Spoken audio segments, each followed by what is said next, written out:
Debat perdana Pilkada DKI Jakarta yang digelar di Grand Ballroom G-Expo Kemayoran Jakarta berlangsung ketat pemirsa, di mana 3 pasangan calon saling adu gagasan demi penguatan sumber daya manusia dan transformasi Jakarta menjadi kota global.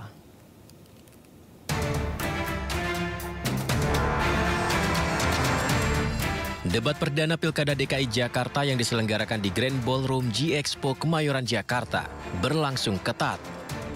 3 paslon saling adu gagasan menanggapi topik yang disampaikan panelis. Salah satu topik menarik adalah kemacetan Jakarta. Ridwan Kamil berujar, mengatasi kemacetan salah satunya berinovasi perahu lintasan 13 sungai di Jakarta dan memfasilitasi peningkatan kualitas transportasi publik seperti busway. Mengatasi macet ada 2 ideologi. Ideologi memfasilitasi pergerakan MRT, LRT, Transjakarta, busway, bikeway, dan lain sebagainya. Kita mungkin akan coba berinovasi membuat riverway atau perahu melintasi 13 sungai di Jakarta. Kemudian juga perluasan yang namanya flyover masih dibutuhkan secara reality. Namun Cagup nomor urut 3 Pramono Anung menegaskan, macet Jakarta tak bisa hanya mengandalkan Transjakarta saja. Harus ada pengaturan transportasi publik dari ujung hingga ke daerah penyangga. Pramono berniat memperluas rute bus Trans Jabodetabek. Transjakarta tidak cukup untuk menyelesaikan persoalan macet di Jakarta. Aglomerasi telah ada, maka yang harus dilakukan adalah Trans Jabodetabek. Untuk itu, maka harus diatur dari ujungnya. Saya termasuk yang akan membebaskan 15 golongan yang sekarang ini sudah naik busway gratis, maka mereka naik MRT dan LRT juga gratis. Sementara itu, calon gubernur nomor urut 2, Dharma Pongrekun, berapi-api menjawab pertanyaan dari Ridwan Kamil terkait penanggulangan pandemi COVID-19. Pongrekun meyakini pandemi adalah agenda terselubung asing. Pandemi ini adalah agenda terselubung dari asing untuk mengambil alih kedaulatan negara. Sehingga terlihat sekali begitu rapuhnya bangsa ini sampai harus mengikuti, istilahnya saja ikut. Kenapa bukan Taufik? Kenapa ngikutin COVID? Bahkan banyak dari antara kita yang tidak paham bahwa PCR yang dipakai selama ini boleh diuji, itu bukan untuk mengetes virus. Debat pertama ini berlangsung kondusif dan ditutup dengan ketiga paslon yang saling bersalaman dengan akrab. Debat kedua akan digelar pada Minggu 27 Oktober 2024 mendatang. Dari Jakarta, tim Liputan iNews melaporkan. Calon gubernur nomor urut 2 Dharma Pongrekun menyebut bahwa pandemi COVID yang terjadi di Indonesia merupakan sebuah rekayasa pihak asing. Sementara calon gubernur nomor urut 1 Ridwan Kamil menanggapi, apapun permasalahannya, pemerintah pusat dan provinsi harus berkolaborasi untuk menyelesaikan masalah termasuk soal pandemi COVID. Saya paham betul tentang pandemi ini. Pandemi ini adalah agenda terselubung dari asing untuk mengambil alih kedaulatan negara. Sehingga terlihat sekali begitu rapuhnya bangsa ini sampai harus mengikuti, istilahnya saja ikut. Kenapa bukan Taufik? Kenapa ngikutin COVID? Bahkan banyak dari antara kita yang tidak paham bahwa PCR yang dipakai selama ini boleh diuji, itu bukan untuk mengetes virus. Jadi itu hanya untuk mengecek asidosis. Dan kenapa harus dicolok-colok? Kenapa tidak ambil dari ludah? Kalau memang mau ngetes virus. Oleh sebab itu, seorang pemimpin masyarakat, terutama otonomi daerah DKI, harus memperjuangkan segala sesuatu untuk melindungi warganya. Jangan sampai gara-gara pandemi ekonomi hancur, dibiasakan online, UMKM hancur, dan kemudian rakyat ditakut-takuti. Bagaimana akan menuju ke kota global yang sejati kalau hati rakyatnya disakitin, pikirannya dirusak, dan badannya diracunin? Semua itu hanyalah omong kosong belaka. Mari sama-sama kita sukseskan program Jakarta Aman karena indah adabnya. Waktu habis, terima kasih. Ya, itulah pentingnya koordinasi antara pemerintah pusat dengan pemerintah provinsi atau kota kabupaten. terjadi perbedaan pendapat itu biasa ya. Kita perdebatkan di ruang-ruang yang sifatnya politik, ruang-ruang yang sifatnya bisa menginfokan bahwa ada perspektif lain mungkin dalam menyelesaikan sebuah permasalahan sekelas seepik yang namanya pandemi. Tapi ujung-ujungnya pemimpin kalau sudah mengambil keputusan di level pusat, maka yang namanya gubernur harus taat. Maka yang namanya bupati, wali kota harus taat, karena dalam pengelolaan krisis memang harus satu komando. Terjadi perbedaan dalam prosesnya, tapi ketika sudah diputuskan oleh pemimpin level presiden, tentulah serempak di bawah harus mengamankan dan menjalankan dan menyelesaikan permasalahan secara kolaborasi. Terima kasih. Baik, terima kasih. Calon Gubernur nomor urut 1 Ridwan Kamil memberikan solusi jika Gen Z terkena PHK. Ridwan Kamil akan memberikan dana ketahanan sosial dan kopi gratis selama 3 bulan. Sementara itu Pramono menyebut Gen Z tidak perlu kopi gratis, tapi perlu disupport talentanya agar mandiri secara ekonomi. Secara teknis, kalau mereka kena PHK, pasangan Ridho akan bikin program memberikan dana kekuatan sosial selama 3 bulan. Sebelum mereka bisa melamar kerja lagi. Nanti angkanya kita hitung sesuai kebutuhan APBD ya. Itulah negara hadir kepada adik-adik Gen Z di rumah jika Anda kena PHK. Kedua, setuju work from anywhere. Bedanya insya Allah pasangan Ridho akan memperbanyak coworking yang sewanya gratis buat Gen Z di Jakarta. Termasuk minum kopinya, karena Gen Z ini konsumsi kopinya besar sekali dan mahal. Nanti kita kasih gratis kopinya. Yang berikutnya adalah mari fokus ke kekuatan ekonomi baru, yaitu ekonomi digital, ekonomi kreatif yang akan berbeda dengan ekonomi orang tuanya yang sifatnya 9 to 5. Ya, bisa di mana saja, kapan saja. Itu dari pasangan Ridho. Waktunya sudah habis. Secara prinsip bagi Gen Z mereka harus dilatih untuk berkreasi. Maka kami lebih menawarkan cara-cara untuk mereka berkembang dengan apa yang dimiliki oleh mereka. Karena saya meyakini para Gen Z ini tidak perlu semata-mata diberi gratis kopi. Tetapi juga yang lebih penting adalah bagaimana talenta-talenta mereka disupport oleh negara. Dan negara hadir untuk itu.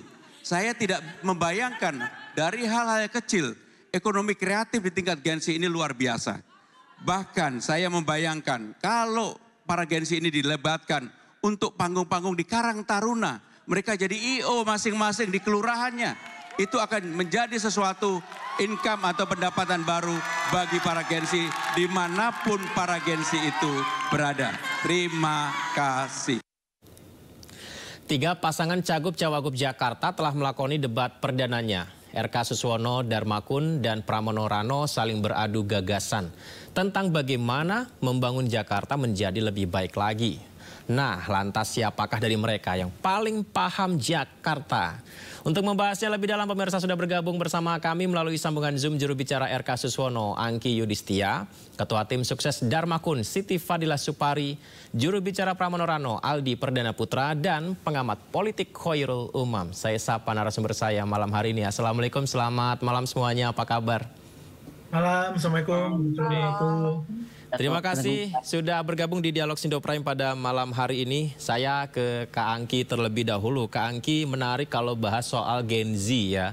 Pak Ridwan Kamil bilang akan menawarkan coworking gratis dan juga kopi gratis. Nah, ini mungkin lebih teknisnya seperti apa yang dimaksud Pak Ridwan Kamil?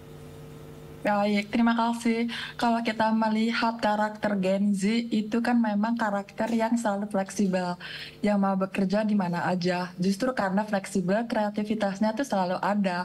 Makanya kita selalu berusaha untuk ada coworking space supaya teman-teman Gen Z ini juga bisa berkumpul juga dan saling kreatif, karena Pak Ridwan Kamil dan Pak Suswono itu selalu mendukung ekonomi kreatif, ekonomi pariwisata, dan juga ekonomi digital. Nah, artinya kalau kita bilang kopi gratis gini, kopi gratis ini adalah untuk teman-teman Gen Z ini yang memang selalu perlu kafein, yang selalu lebih semangat dengan kopi, ya kan? Tapi intinya adalah bukan di situ sih, intinya adalah bagaimana kami memberikan wadah kepada Gen Z supaya mereka itu lebih kreatif itu. Baik. Mas Aldi, tapi Pak Pramono bilang Gen Z nggak cuma perlu dikasih kopi aja ya, Mas Aldi ya? Iya, sebenarnya kalau kita lihat dari statementnya Mas Pram ini kan bahwa Gen Z ini tidak butuh gimmick sebenarnya. Dan di sisi lain juga Mas Pram ini kan niatnya meningkatkan ruang hijau itu dari 10% menjadi 30%, yang dimana ruang hijau ini juga bisa menjadi tempat para Gen Z bekerja. Dan ditambah lagi hanya Mas Pram loh yang memfokuskan bahwa akan memberikan ruang work from home dan work from everywhere dengan skala tertentu dan dijamin untuk bagi perusahaan-perusahaan yang berada di DKI Jakarta, termasuk ASN-ASN DKI Jakarta ke depan, DKJ Jakarta ke depannya untuk melakukan WFA dan WFE. Berarti di sini sangat jelas bahwa Mas Pram ini benar-benar tahu apa permasalahan yang ada di Gen Z dan apa permintaan yang ada di Gen Z. Jadi benar-benar di sini Mas Pram ini pingin untuk meningkatkan produktivitas Gen Z ini, yang dimana Gen Z ini memang tidak bisa bekerja seperti zaman dulu lagi 9 to 5 kaku dan satu arah. Mereka itu butuh ruang yang lebih terbuka lebar dan butuh fasilitas, yang dimana pemerintah itu hadir bukan memberikan barang gratis tapi mendidik dan juga memfasilitasi sebenarnya. Lebih tujuannya ke arah sana sih. Baik, Bu Siti, bagaimana pasangan Darmakun melihat embel-embel gratis untuk Gen Z ini? Saya dengar juga ada wifi gratis ya Bu Siti ya dari Darmakun tawarannya. Ya, Gen Z itu kan tadi katanya supaya kreatif, bisa berkembang sendiri, bisa ini sendiri, apalagi mereka sedang di PHK begitu ya. Nah, Darmakun itu menawarkan internet 100 Mbps pada tiap kakak, sehingga Gen Z yang kebetulan di PHK, Gen Z yang sedang risau itu dia tidak risau lagi untuk internetnya, karena dia otomatis sudah punya hubungan untuk katanya untuk digital ekonomi kek, untuk apa kek. Nah, saya kira internet yang sangat dibutuhkan oleh Gen Z tersebut. Apalagi mereka misalkan sedang di PHK.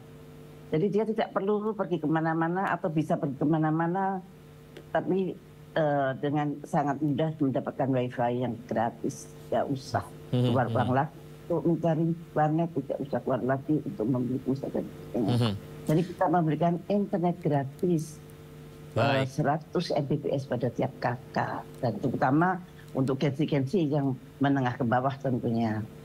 Dan ini kita bukan mengambil uang APBD, tapi dengan suatu cara yang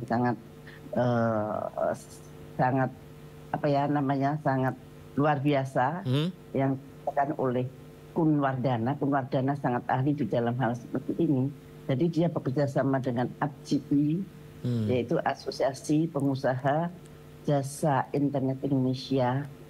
Dan dengan kerjasama tersebut, mereka bisa mendapatkan gratisnya internet pada 100 Mbps per kakak.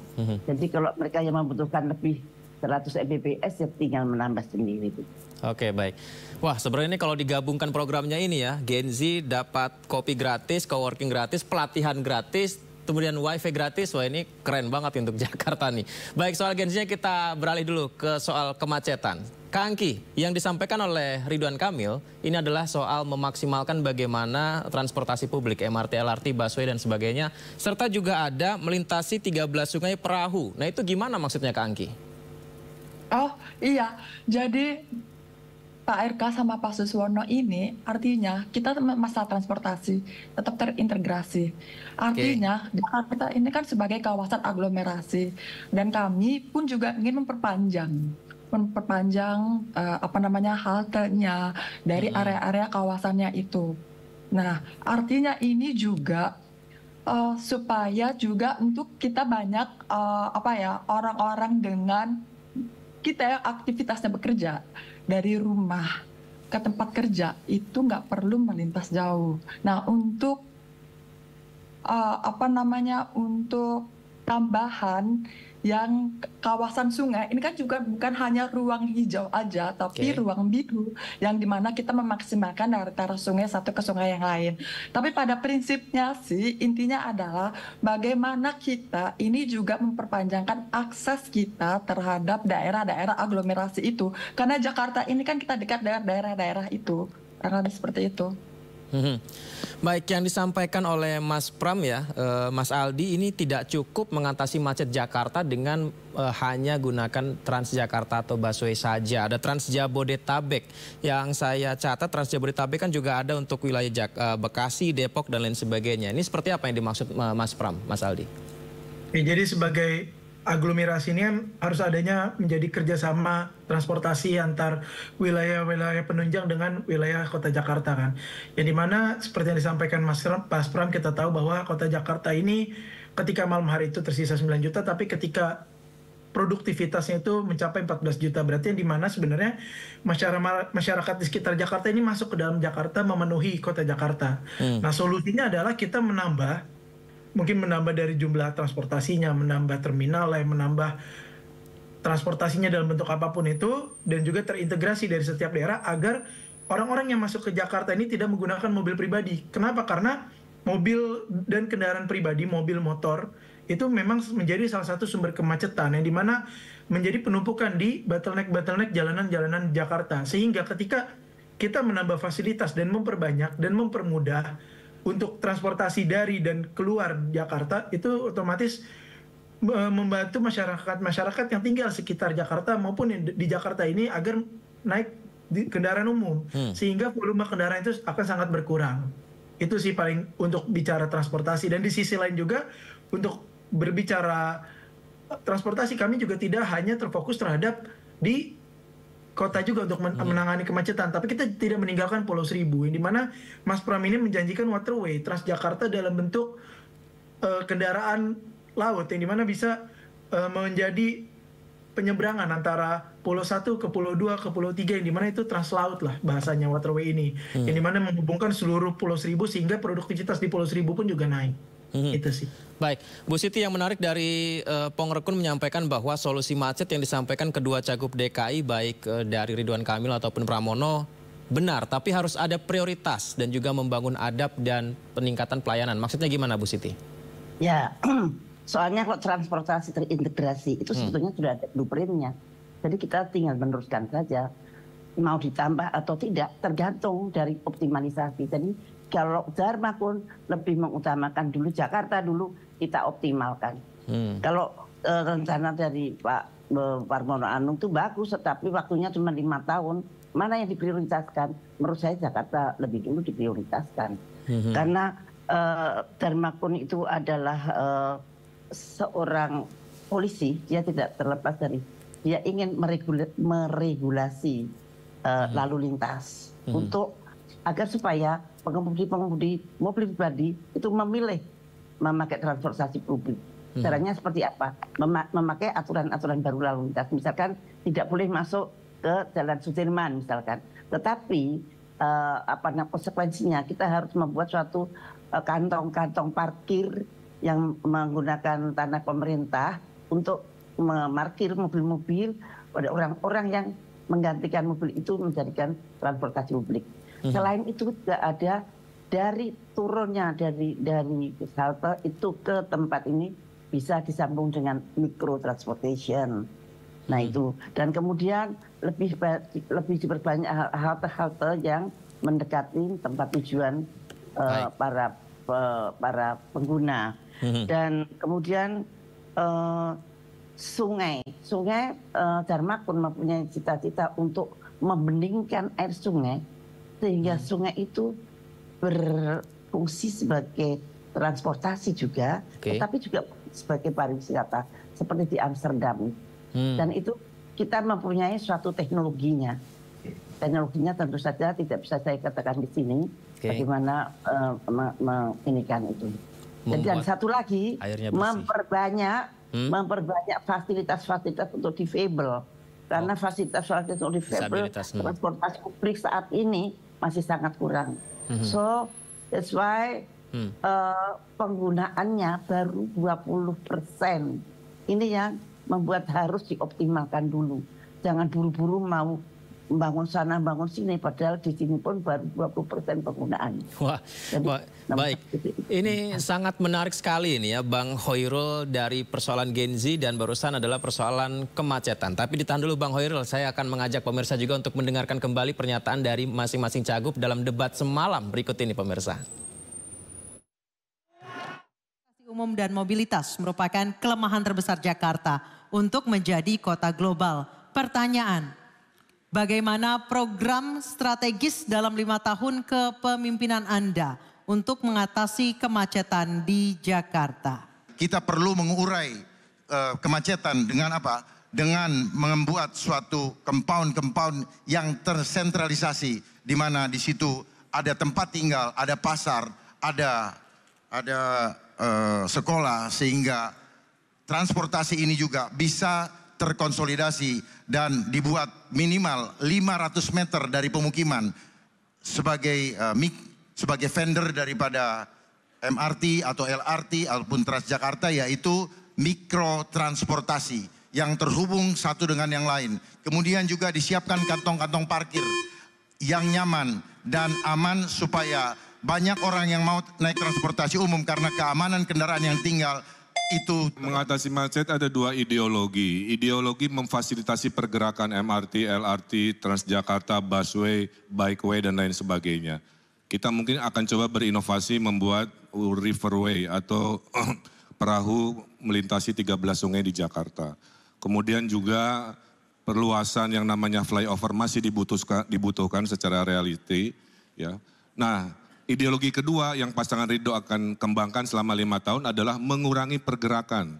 Membangun pusat-pusat pertumbuhan, CBD di Ancol, di PIK, di Meruya, di Kelapa Gading, di TB Simatupang. Sehingga orang selatan tinggalnya di selatan, tidak usah ke pusat, kerja di selatan, nge-mall di selatan. Orang di barat, tinggal di barat, kerja di barat, nge-mallnya di barat, tidak harus semua ke pusat.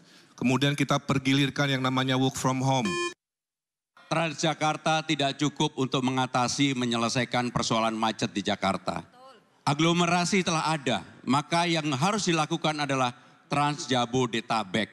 Untuk itu, maka harus diatur dari ujungnya.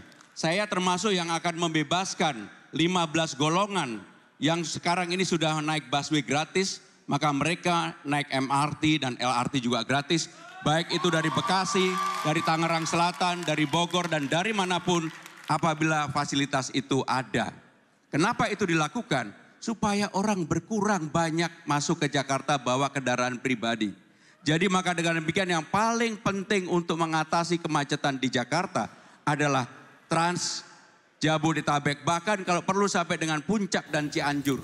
Kita lanjutkan dialog kita. Bang Hoirul Umam, sebenarnya menurut saya dalam debat semalam sangat menarik ya. Sangat masuk bahasan-bahasan masalah utama di Jakarta seperti tadi persoalan Gen Z dan juga kemacetan salah satunya.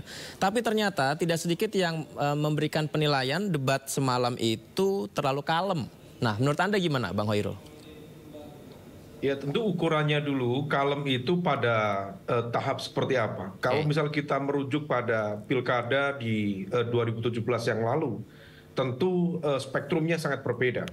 Karena pada momentum itu menggunakan narasi-narasi yang cukup sensitif terkait dengan eksploitasi politik identitas. Maka di dalam konteks ini tentu pilkada di 2024 ini dalam konteks tertentu harus kita syukuri bahwa tidak ada lagi gap-gap polarisasi yang juga menggunakan narasi-narasi yang sensitif, memecah belah dan lain sebagainya. Tetapi kalau misal kemudian orientasinya adalah public policy, kemudian apa yang ditawarkan, saya pikir itu lebih progresif. Dan debat semalam mencoba untuk menghadirkan sejumlah alternatif kebijakan, meskipun dinamikanya juga lumayan dinamis. Ada sejumlah kritik balik, ada sejumlah sanggahan, dan itu menunjukkan bahwa alternatif kebijakan itu layak untuk diperdebatkan. Dan itu yang sebenarnya menjadi substansi yang lebih penting daripada hanya memperdebatkan hal-hal yang sifatnya memecah belah bangsa, menciptakan polarisasi, dan itu sangat tidak produktif. Kalau mau melihat bagaimana tensi yang meninggi adalah ketika Pramono mengkritik kinerja dari Ridwan Kamil di Jawa Barat dan Bandung. Kemudian juga bagaimana Ridwan Kamil yang bertanya soal pandemi kepada Pongrekun. Nah, kalau Bang Hoirul melihatnya, apakah ini adalah memang tensi yang sengaja dibangun untuk melihat, mengetes, menguji masing-masing paslon? Iya, masing-masing kandidat tentu harus mencari titik beda. Nah, konfrontasi itu adalah sebuah representasi dari upaya untuk menunjukkan titik beda, sekaligus juga mengeksploitasi kelemahan lawan. Dan itu tentu sangat sah dalam ruang demokrasi. Sehingga kemudian apa yang dilakukan adalah mencoba untuk mencari, menggali sisi-sisi lemah yang sekiranya bisa dieksploitasi sebagai amunisi politik untuk melemahkan kekuatan lawan. Tetapi begini, dalam konteks kebijakan kita sebaiknya memang betul-betul fokus dalam konteks yang lebih tangible. Karena kalau misal saya coba cerna beberapa tawaran, dalam konteks tertentu varian-varian kebijakan itu cukup memadai, tetapi lebih banyak bermain pada ranah gimmick. Karena misalnya ya, bicara tentang konteks Gen Z ya, dengan memberikan co-working space dan sebagainya, kemudian kopi gratis. Dalam konteks tertentu oke, itu barangkali menjadi bagian dari komunikasi politik seorang Ridwan Kamil yang mencoba untuk lebih dekat dengan anak muda. Tetapi bukan di situ esensinya. Karena gap yang terjadi di Jakarta, terjadi kesenjangan dalam konteks serapan rendah terhadap anak-anak muda di lapangan kerja, esensinya bukan di situ, tetapi terjadinya kesenjangan keterampilan atau skill gap yang memadai. Adanya ketidaksesuaian antara pendidikan dengan kebutuhan kerja yang ada, minimnya pengalaman kerja, tingginya persaingan tenaga kerja, sampai tingginya ekspektasi kerja, ekspektasi gaji dan lain sebagainya. Nah itu semua yang harus dilakukan orkestrasi. Seorang pemimpin harusnya lebih paham, lebih detail, menghadirkan alternatif-alternatif solusi yang lebih real, apa yang kemudian harus disampaikan. Nah ini yang kemudian kita berharap di fase selanjutnya nanti tidak lagi banyak kemudian mengeksploitasi materi-materi yang sifatnya debat-debat dengan menggunakan narasi gimmick dengan apapun ya. Saya kira cukup beragam itu informasi-informasi yang kemarin digunakan, mulai dari mobil mobil curhat dan lain sebagainya ya. Pak Pramono sendiri juga punya semacam program yang serupa. Oleh karena itu substansi kebijakan yang memang relate langsung dengan daily life, kehidupan sehari-hari masyarakat, terutama segmen masyarakat menengah bawah yang memang mereka betul-betul sangat sensitif dan memerlukan sentuhan dari kebijakan publik, dari government atau dari pemerintah yang akan datang. Bang Hoirul, bicara survei elektabilitas sebelum debat semalam di mana RK unggul, Pramono menempel ketat berikutnya, kemudian ketiga Pongrekun. Apakah ada perubahan signifikan merubah penilaian warga Jakarta melihat ketika tiga paslonnya tampil dan mungkin merubah pilihannya? Ya, per tadi malam rasa-rasanya proses dinamika dari dialog itu cukup menarik. Meskipun demikian tidak ada satu kekuatan yang cukup mendominasi. Artinya masing-masing juga mampu mempertahankan argumen, ide, mencoba untuk menyerang dan sebagainya. Oleh karena itu rasa-rasanya belum ada satu pergerakan signifikan dalam konteks elektoral. Di sisi yang lain, seringkali visi, misi itu seringkali tidak menjadi sebuah faktor yang dominan yang kemudian akan menentukan preferensi politik masyarakat pada hari H pencoblosan.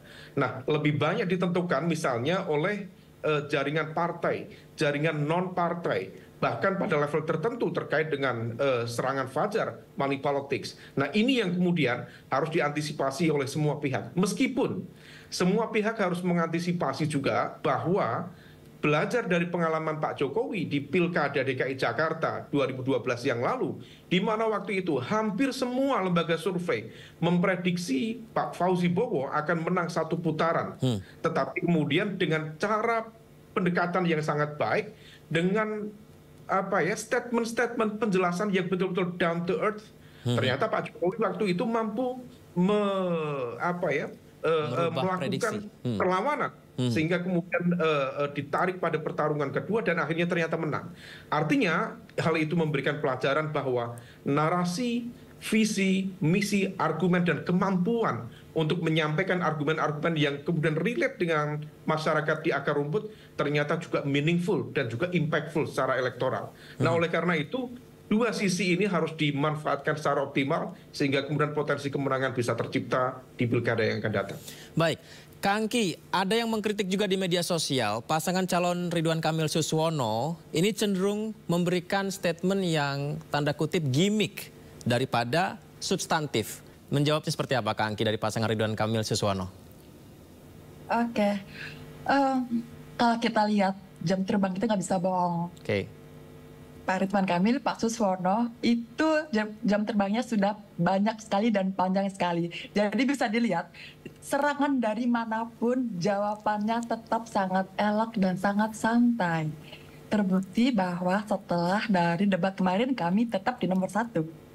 dengan bentuk aspirasi positifnya, dengan bentuk hal apapun kami tetap nomor 1. Jadi seserang apapun kami tetap berusaha untuk berpolitik dengan riang gembira sesuai dengan arahan.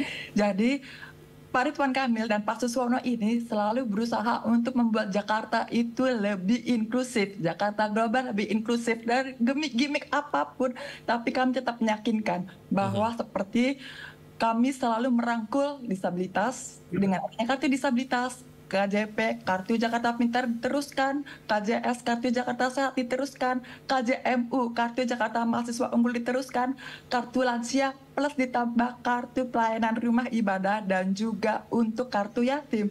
Artinya apapun yang kami diserang dengan gimmick apapun, kami tetap berada di nomor 1 dan kami jaga di atas 50%. Terima kasih. Baik, Kak Angki, bagaimana detailnya tawaran dari pasangan calon Ridwan Kamil Suswono semalam dalam debat untuk membawa kota global Jakarta dan mewujudkannya 5 tahun ke depan, Kak Angki?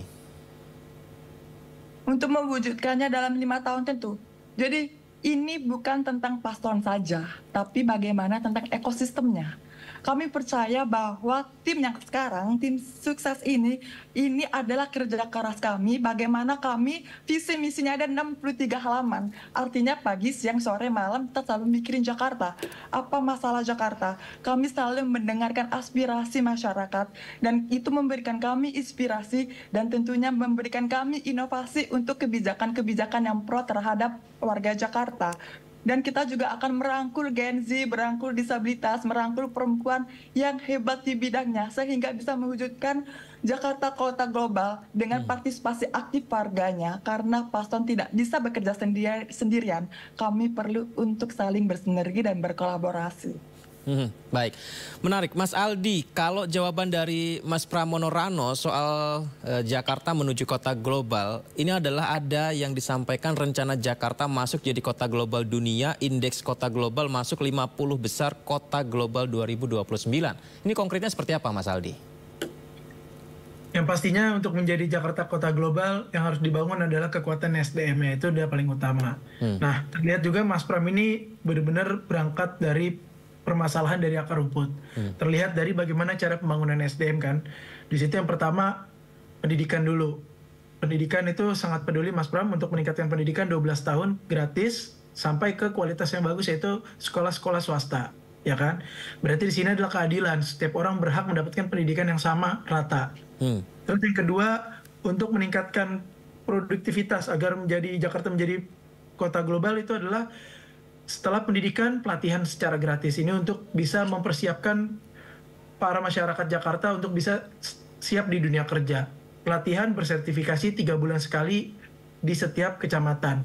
Setelah itu hadir juga pemerintah menyiapkan job fair 3 bulan sekali ke setiap kecamatan untuk bisa memfasilitasi untuk masyarakat Jakarta ini mencari kerja yang dimana agar bisa tetap bertahan dan hidup di kota Jakarta yang kita tahu biayanya ini mahal.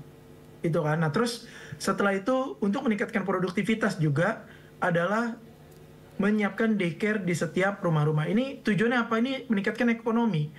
Pertama, ketika misalnya satu keluarga hanya seorang ayah yang bekerja, mungkin masih agak berat untuk biaya hidup. Tapi ketika ayah dan ibunya bekerja, tentunya ini bisa meningkatkan produktivitas dan kualitas hidup. Yang dimana anaknya dipercayakan di daycare yang disediakan oleh pemerintah, yang dijamin juga keselamatannya, keamanannya, dan juga kenyamanannya. Yang dimana ini bisa mendukung khususnya kaum perempuan untuk bisa meningkatkan produktivitasnya. Setelah itu, masyarakat Jakarta meningkat produktivitasnya dan siap untuk menjadi kota global. Apa saja? Ada 4 yang diharapkan, yang menjadi target Mas Pram. Yang pertama adalah kota global yang siap untuk menjadi kota aktivasi bisnis, yaitu pusat perekonomian. Setelah itu SDM-nya harus unggul. Habis itu dukungan politiknya juga harus baik terhadap regulasi kota DKJ ke depannya. Dan yang terakhir adalah keterbukaan informasi. Nah, otomatis setiap program-program Mas Pram ini sebenarnya benar-benar menjawab dari akar rumput permasalahan dan sangat rasional dan juga terintegrasi inline dari satu program ke program lainnya. Jadi bukan program mercusuar yang langsung ditangkap di atasnya, tapi ini program berjalan dari bawah sehingga sesuai dengan visi dan misi Jakarta menjadi kota global itu sangat masuk di akal. Baik. Baik, menyambung yang disampaikan Kak Angki serta Mas Aldi. Nanti kita juga akan tanyakan kepada Ibu Siti. Kita lihat seperti apa kembali pernyataan para cagup soal Jakarta Kota Global. Berikut cuplikannya pemirsa. Kita tahu bersama, Jakarta sekarang menempati nomor 74 dari 156 kota global. Jakarta hanya unggul 2 poin dari Manila dan 4 poin dari Bangkok. Saudara-saudara sekalian, apa yang akan kami lakukan untuk itu?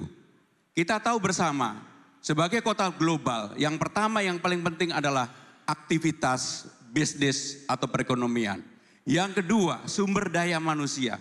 Yang ketiga, dukungan politik. Yang keempat adalah keterbukaan informasi. Dan yang tidak kalah penting adalah kesiapan kita untuk menjadi kota global. Bapak Ibu warga Jakarta, kenyataannya tidaklah mungkin urusan Jakarta dibereskan sentralisasi dari balai kota. Konsep Ridho adalah DKI, desentralisasi, kolaborasi, dan inovasi. Kelurahan itu adalah ujung ASN, di bawah kelurahan ada RW. Itulah kenapa kita akan demokratisasi warga-warga Jakarta yang pintar untuk mendesain sendiri versi globalnya mereka. Dengan cara apa? Diberi anggaran 200 juta per tahun per RW, total 1 miliar selama 5 tahun, insentif RT RW, Dasawisma, PKK, Posyandu semua juga dinaikkan. Kombinasi ini bayangkan ada rapat di 2.700 RW dibimbing oleh Pak Lurah untuk mendesain masa depannya sendiri. Penguatan sumber daya manusia artinya ada masalah dengan sumber daya manusia, ada masalah dengan manusia. Manusia bukan hanya tubuh tapi jiwa. Sehingga masalah adab itu harus dibenahi dulu. Sehingga kemauan untuk bekerja itu menjadi tinggi, menjadi tanggung jawab dari keluarga. Dan persoalan yang harus kita identifikasi adalah apa? Kita harus tahu ada masalah apa yang terpenting. Ada masalah persaingan di dalam pekerjaan. Baik, kita lanjutkan dialog kita di Sindo Prime. Bu Siti Fadilah, di saat dua paslon lain memaparkan bagaimana Jakarta indeks kota global, targetnya 5 tahun ke depan, apakah 50 besar kota global pada 2009 dan lain sebagainya. Yang saya highlight dan menarik dari pasangan Pongrekun dan Kunwardana adalah pondasi awalnya adalah adab terlebih dahulu. Nah, ini seperti apa selengkapnya, Bu Siti? Oke, ya sebelum saya merangkai dengan adab itu, saya ingin mengatakan bahwa paslon-paslon dari partai politik selalu berorientasi pada gimmick-gimmick yang berupa proyek-proyek. Proyek ini untuk rakyat, ini proyek itu untuk rakyat, proyek ini untuk rakyat gitu. Nah, kalau paslon independen is identik dengan rakyat. Kami hanya menyediakan kendaraan politik untuk rakyat. Jadi di sini rakyat menjadi subjek. Kalau pada paslon-paslon partai politik, rakyat menjadi objek. Objek maunya mereka, objek yang mereka rencanakan. Ini bedanya pertama kali antara paslon partai politik dan paslon independen. Nah, kemudian mengapa Dharmakun ingin Jakartaku aman karena beradab? Ya. Nah, untuk menjadikan manusia beradab, maka masyarakat harus tidak boleh lapar dan dompetnya harus isi. Selama mereka kelaparan, selama mereka dompetnya kosong, maka pikirannya akan kalau dia akan menjadi tidak beradab dan itu akan mengganggu situasi sosial. Nah, bagaimana caranya supaya perutnya isi dan dompetnya juga isi? Nah, itu Dharmakun merencanakan membuat satu memberikan pekerjaan seperti padat karya. Padat karya itu adalah suatu pekerjaan yang orang tidak perlu mempunyai ijazah, orang tidak perlu mempunyai skillful, tapi betul-betul mereka dikaryakan, misalkan untuk memperbaiki lingkungannya yang kumuh supaya jadi bersih, kemudian sampah sekian kilo ditukar dengan beras sekian kilogram. Nah itu adalah betul-betul tidak ada masyarakat satupun yang tidak mempunyai pekerjaan. Nah, untuk masyarakat yang mempunyai ijazah dan mempunyai skillful, maka akan dicarikan pekerjaan oleh gubernur, misalkan di BUMD, di perusahaan-perusahaan semua di Jakarta, dan itu nanti akan jatuh sedemikian rupa sehingga tidak ada masyarakat satupun yang tidak mempunyai pekerjaan. Dan kemudian memberikan modal bergulir atau memberikan modal kecil pada mikro UMKM. Jadi mereka tidak perlu agunan dan tidak ada bunga. Agar mereka bisa mengembangkan entrepreneurship mereka masing-masing. Dengan jualan sederhana dan memandirikan mereka. Dan kalau dari bawah mereka menjadi mandiri, maka ini tentu saja akan otomatis mengangkat menengah ke atas pun juga akan terangkat. Jadi kalau kita ingin mengangkat masyarakat yang di atas, harus dari bawah. Nggak bisa di atas kaya-kaya terus, bawah miskin-miskin terus. Itu akan menyebabkan budaya masyarakat kita akan terasa oleh global bahwa itu tidak sehat. Gitu.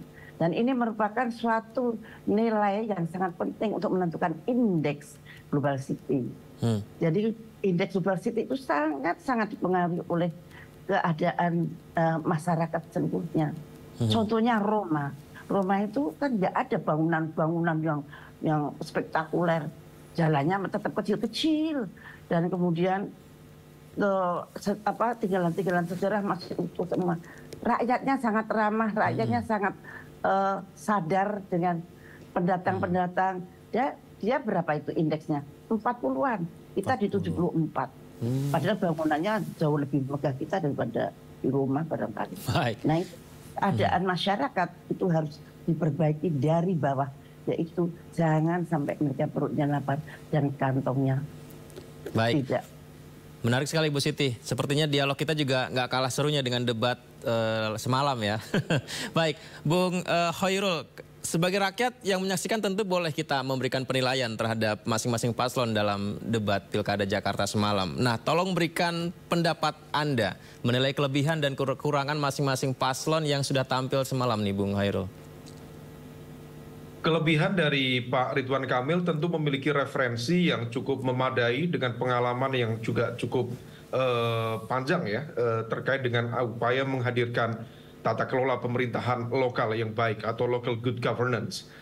Meskipun di dalam konteks menyampaikan argumen-argumen dan juga programnya relatif masih juga menggunakan narasi-narasi gimmick yang sebenarnya rasa-rasanya untuk masyarakat kelas terdidik atau masyarakat kelas menengah atas relatif tidak begitu efektif.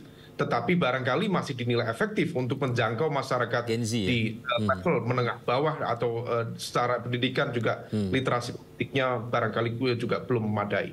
Tetapi kemudian ada satu hal yang juga perlu diantisipasi bahwa argumen atau program-program yang sifatnya menggunakan politik anggaran, misalnya ide untuk memberikan 200 juta kepada RW, argumennya sebenarnya cukup mirip dengan konteks demokratisasi lokal ya.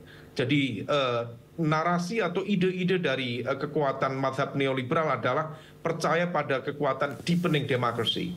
Nah, tetapi kemudian dalam mazhab berbeda, kritikan yang kemudian dialamatkan pada cara pandang itu adalah bahwa demokratisasi di tingkat lokal, bahwa pada level yang lebih mikro sendiri, tidak serta-merta kemudian bisa menciptakan inovasi kebijakan, bisa menciptakan akuntabilitas dan juga hal-hal yang juga cukup bisa menopang local good governance tadi.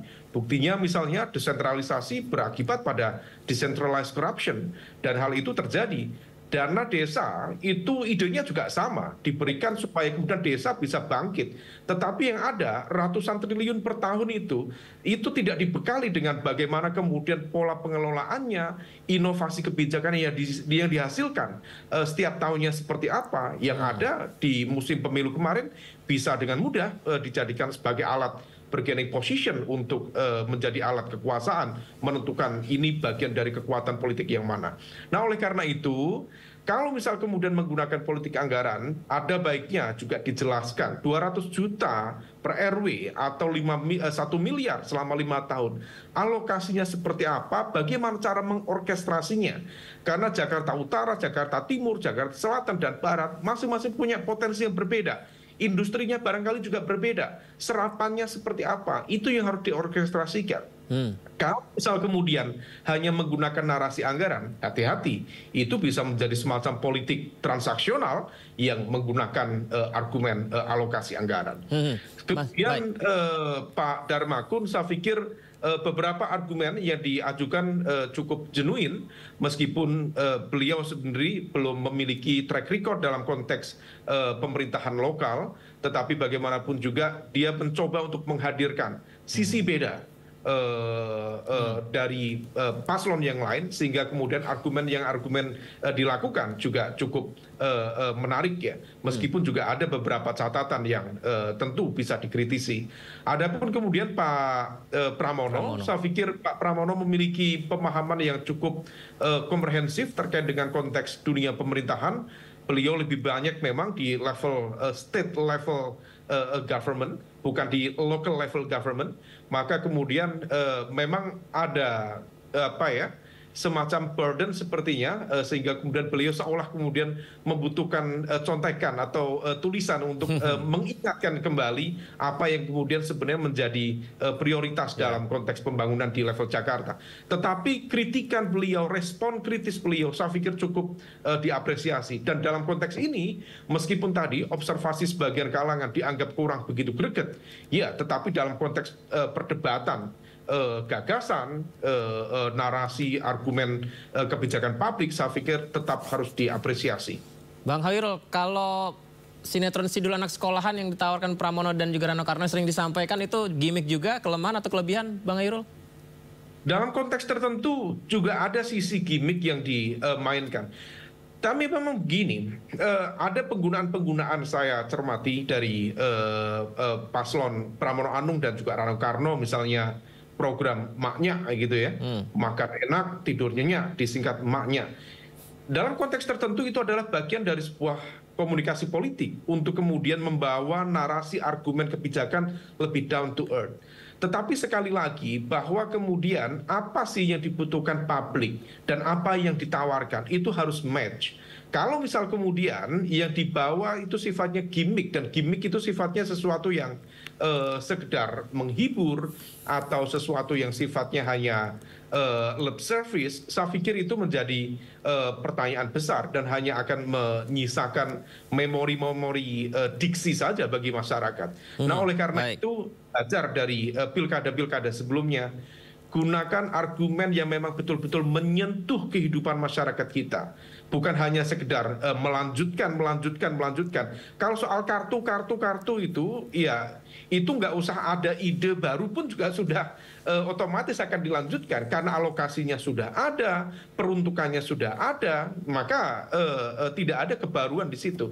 Tetapi ketika kemudian calon pemimpin baru mampu mengevaluasi apa sisi lemah, apa sisi kuat dari pelaksanaan kebijakan sebelumnya, dan alternatif kebijakan apa yang kemudian ditawarkan, itulah sisi kebaruan, novelty atau state of the arts dari public policy. Nah, ini yang kemudian kita berharap.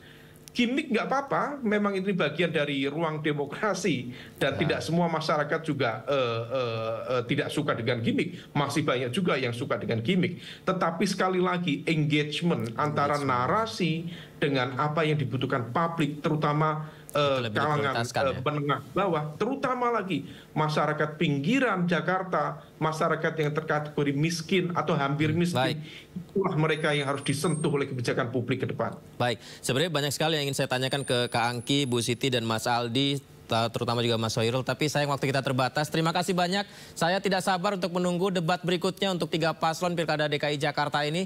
Sehat selalu, sukses selalu narasumber saya. Selamat malam. Assalamualaikum. Waalaikumsalam. Selamat malam.